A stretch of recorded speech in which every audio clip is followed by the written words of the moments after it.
जय हिंद दोस्तों। हर जगह ये चर्चा रहती है कि सेना के जवानों को बहुत ज्यादा पे एंड अलाउंसेस मिलता है, बहुत ज्यादा तनख्वाह मिलती है, बहुत ज्यादा सुविधा मिलती है। आज उसी के ऊपर मैं आपसे बात करना चाहता हूं और उन लोगों को आईना दिखाना चाहता हूं कि एक जवान कितना पैसा लेके आता है, वो कितना काम करता है, क्या सेक्रीफाइस करता है, वो सब देखते हैं। जब वो रिटायरमेंट आता है तो क्या उसके पास पेंशन बेनिफिट्स होते हैं। डिफेंस पेंशन पर्सनल बिलो अफसर रैंक पीबीओ आर्स के लिए करीब 60 पेज का ये मेरे प्रिंट आउट्स है। मैं उसमें से निकाला है कि आखिर आपको कौन कौन से बेनिफिट मिलते हैं और कौन से बेनिफिट हैं जो सरकार हमें विद ब्याज के वसूलती है।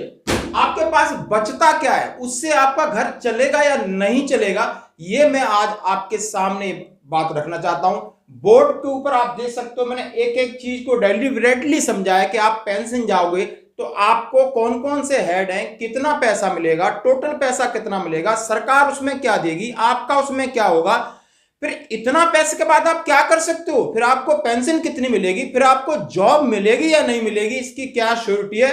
वीडियो को अंत तक देखें, इंफॉर्मेटिव वीडियो है दोस्तों। 6-7 महीने बाद मैं एक ऐसा वीडियो डाल रहा हूं, आज छुट्टी भी है, ताकि हमारे जवानों को पता चले कि आखिर हम लोग कहां स्टैंड करते हैं, आखिर हमारी लायबिलिटीज इससे पूरी होंगी या नहीं होंगी। चलो बोर्ड पे चलते हैं।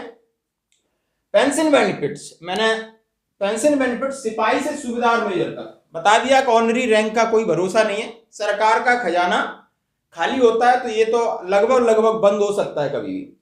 सूबेदार मेजर, सूबेदार, नायब सूबेदार, सिपाही क्वालिफाइंग सर्विस 33 साल सूबेदार मेजर की, सूबेदार की 33, नायब सूबेदार की 28, हवलदार की 26, नायक का मैंने एवरेज 22 लिया है, सिपाही की 18 लिया है। 15 साल से 19 तक जाते मैंने 18 लिया है, ताकि आपको लमसम अमाउंट जो मैंने कैलकुलेट किया है उसमें मैं बेसिक पेंशन, बेसिक पे आपकी कितनी होगी उस टाइम या आज के प्रेजेंट टाइम में, आपकी ग्रेच्युटी कितना मिलेगा, आपको कम्यूटेशन लेते हो तो कितना मिलेगा, आपको एजीआई कितना मिलेगा, टोटल आपको कितना अमाउंट मिलेगा, इसके बारे में बात करेंगे। मैं सूबेदार मेजर की बात करता हूं। लगभग सूबेदार मेजर जो आज आ रहा है उसकी बेसिक पे इंक्लूडिंग एमएसपी 58,000 प्लस माइनस 1000 ले सकते हो, 58,000। उसको इस हिसाब से मैं ग्रेच्युटी कैलकुलेट करता हूं तो उसको 14 लाख ग्रेच्युटी मिलेगी, नियर अबाउट 14 लाख के आसपास, और उसको कम्यूटेशन मिलेगा 18 लाख। एजीआई उसकी 8 से 9, तो एजीआई के रेट अभी बढ़े हैं, ये लोग पुराने होते हैं तो 9 लाख, करीब उसको 42 लाख रुपए मिलेगा। और इसमें से सरकार का 18 लाख है, इसको ये ब्याज के हिसाब से देगा तो कम से कम जाके 32 लाख को सरकार लेगी इसके बदले, ये अलग टॉपिक है। इसी तरह आप सूबेदार साहब का है 55,000 बेसिक पे है, 13 लाख उनका ग्रेच्युटी है, कम्यूटेशन 16 लाख और टोटल उनको 38 लाख। ये सारी चीज मैं 45% डीए के ऊपर वर्कआउट कर रहा हूं। आज 42 है, मैंने 45 लगाया है। अगले जुलाई तक ये लगभग रहेगा, 1 साल का लिया मैंने आगे का। आप नायब सूबेदार का 52,000 बेसिक पे है, उसको करीब 12.5 लाख ग्रेच्युटी मिलेगी, 15 लाख कम्यूटेशन, और उसको आप देख सकते हो 36 लाख के आसपास अमाउंट मिलेगा। हवलदार की 50,000 में टोटल बेसिक पे एमएसपी क्लास पे सब मिला के 12 लाख उसका ग्रेच्युटी और 14 लाख आपका कम्यूटेशन लेते हैं तो 32 लाख मिल जाएगा। इसी तरह नायक का 44,000, 8.5 लाख प्लस माइनस मैंने बन डाला है क्योंकि नायक का सर्विस ऊपर नीचे हो सकता है, और 12 लाख के आसपास आपका कम्यूटेशन, आपको 28 से 30 लाख मिलने वाला है। हमारे सिपाही को 40,000 के आसपास प्लस माइनस 2000 बेसिक पे, तो उनका जो ग्रेच्युटी है 7 से 8.5-9 लाख के आसपास और 9 से 10 लाख के बीच में उसका कम्यूटेशन है, 22 से 24 लाख उसको मिलते हैं। ये जो अमाउंट लेने के बाद अब आपका कौन सा अमाउंट रह जाता है, आपका लीव इन कैश और आपका फंड, ये सारा जुड़ता है तो आपके पास एक ग्रांट वैल्यूज जो आपके बैंक खाते में आती है। क्या आता है, कैश इन हैंड आपके पास खाते में आएगा एक बड़ा अमाउंट, जो आप समझ सकते हो 42 है तो किसी का 60, एक सूबेदार मेजर का 60-65, उसी के हिसाब से आप अपना लगा सकते हो।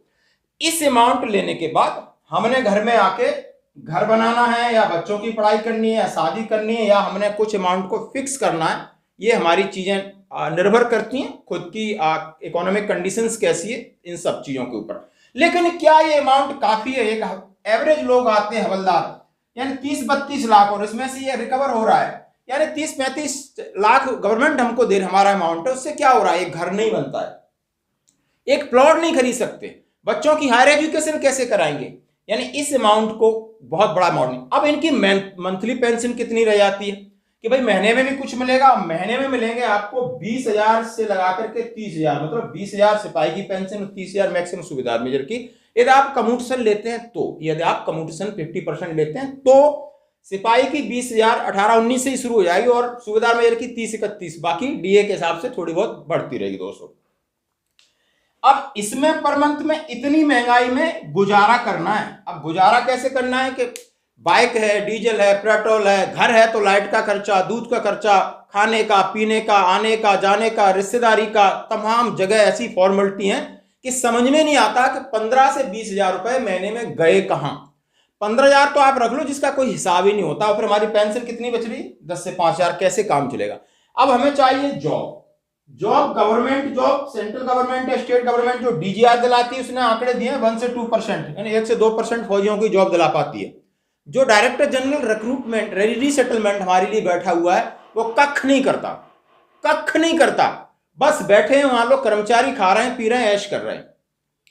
स्टेट गवर्नमेंट्स हैं वो पूरा कोटा अपने कम करती आ रही है अपने चुनाव के ऊपर, उनको फौजियों से लेना देना नहीं, उनको चुनाव के लिए चाहिए गरीब जनता, झूठ छाट, तो वो भी आरक्षण फौज का उठा के उसको कोई हॉरिजॉन्टल कभी वर्टिकल करके आपको वो भी उससे दूर कर दिया।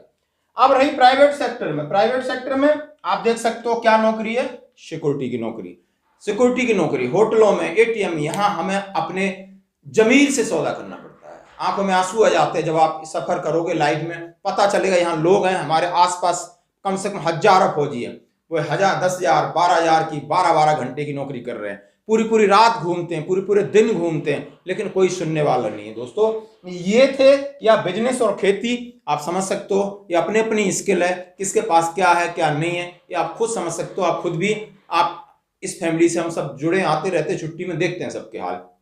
दोस्तों ये था वीडियो पूरी डिटेल कि आखिर फौजियों के ऊपर जो चिल्लाते हैं कि बहुत कुछ हम दे रहे हैं, बहुत कुछ दे रहे हैं, क्या दे रहे हैं, हमारी बीच में हमें फौज में भी नौकरी करना मुश्किल हो जाता है और बीच में हम छोड़ते हैं तो ये हालात होते हैं। हमारी 40-45 साल उम्र होती है, बहुत सारी जिम्मेदारी होती है कंधों पर, बहुत दम घुटता है, ऐसी चीजों के लिए हमें कोई ना कोई फाइनेंशियल प्लान करना पड़ेगा।